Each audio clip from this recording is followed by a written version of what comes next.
আল্লাহর জমিনে কিছু লোক আছে, এই লোকগুলোর সবচেয়ে টেস্টি আইটেম হলো ইমাম মুয়াজ্জিন সাহেবের খোঁচানো।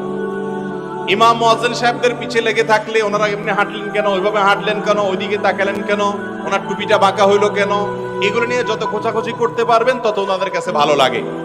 ক্রিকেট স্ট্যাম্পের সামনে দাঁড়িয়ে থাকা ব্যাটসম্যান ওই আল্লাহর বান্দা যে পরিমাণ টেনশনে থাকে, একজন ইমাম সাহেব বেচারার চেয়ে বেশি টেনশনে থাকা লাগে।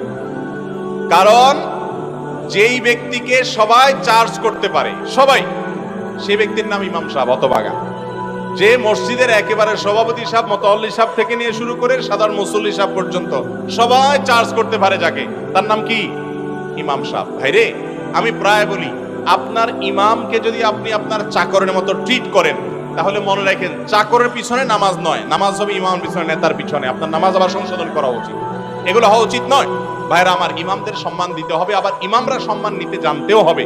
ইমাম নিজে যদি পয়সার খাক্কর হয়, তাহলে সে সম্মান কোত্থেকে পাবে? ইমামকেও আত্মসম্মান বোধ সম্পন্ন হতে হবে, আর এলাকাবাসী ইমাম সাহেবকে সম্মান করতে হবে। একটা কথা আমি বলি প্রায় সময়, মসজিদে যারা দান করেন, তারা দানটা কাকে করেন?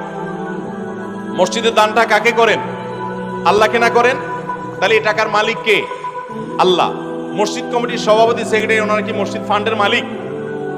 এই মালিক আল্লাহ তাআলা, কারণ সবাই আল্লাহকে দিয়ে দিয়েছেন। ওনারা শুধুমাত্র আল্লাহর তরফ থেকে সেটা ডিস্ট্রিবিউশন করছেন, দেখভালটা করছেন। ওনারা আল্লাহর ঘরের সেবক। অতএব ইমাম বা মুয়াজ্জিন ওনারা কারোর কোনো চাকর না, তারা সরাসরি আল্লাহর ঘরের চাকর।